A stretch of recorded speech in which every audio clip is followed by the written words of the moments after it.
ہم نے چاہا بھی تو اظہار نہیں ہونے دیا۔ زبیر افندی کی یہ لائن ایک پہیلی کی طرح ہے۔ آج کی اس ڈیپ ڈائیو میں ہم اسی پہیلی کو سلجھانے کی کوشش کریں گے۔ مطلب ایک ایسی محبت جسے روکا گیا لیکن اسے ایک جیت کے طور پر دکھایا جا رہا ہے۔ جی، یہ واقعی ایک دلچسپ نکتہ ہے۔ تو آخر اس خاموشی میں جیت کیا ہے؟ اچھا، آئیے اس کو کھولتے ہیں۔ دیکھیں، عام طور پر تو محبت کو اس کے اظہار سے ہی مکمل سمجھا جاتا ہے۔ بالکل، لیکن شاعر ہمیں فوراً ہی وجہ بتا دیتا ہے۔ دل کو عزت دی، اسے بازار نہیں ہونے دیا۔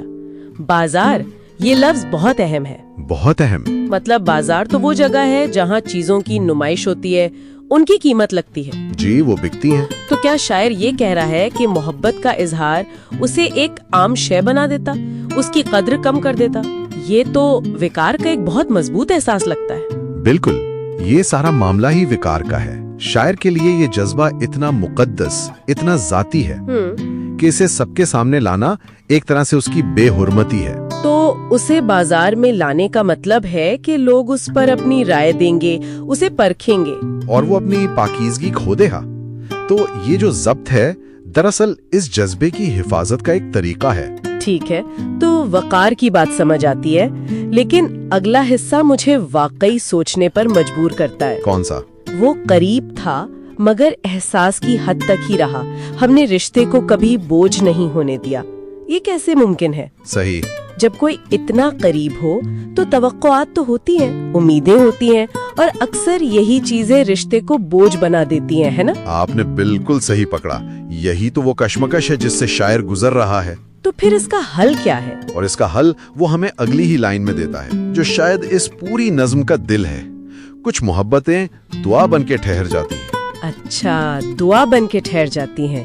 یہ تو ایک بہت بڑی تبدیلی ہے۔ جی، ایک گہری تبدیلی۔ تو محبت کو ایک دنیاوی فعال رشتے سے ایک روحانی خاموش دعا میں بدل دیا گیا۔ بالکل۔ اور دعا میں تو کوئی توقع نہیں ہوتی، کوئی مطالبہ نہیں ہوتا۔ وہ تو بس ایک یک طرفہ پاکیزہ تعلق ہے۔ تو کیا اسی طرح رشتے کو بوجھ بننے سے بچایا گیا؟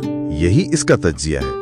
محبت اب ایک رشتے کی شکل میں نہیں بلکہ ایک اندرونی کیفیت کے طور پر زندہ ہے، ایک روحانی احساس۔ جی، اور اس طرح وہ تمام دنیاوی پیچیدگیوں سے آزاد ہو جاتی ہے۔ امیدیں، مایوسیاں، سماجی دباؤ، ان سب سے آزاد۔ یہ تو بہت بڑی اندرونی طاقت کا کام لگتا ہے، خود پر بہت قابو رکھنا پڑتا ہے۔ اور شاعر اس کا ذکر بھی کرتا ہے۔ خود سے وعدہ تھا کہ کمزور نہ پڑیں گے ہم۔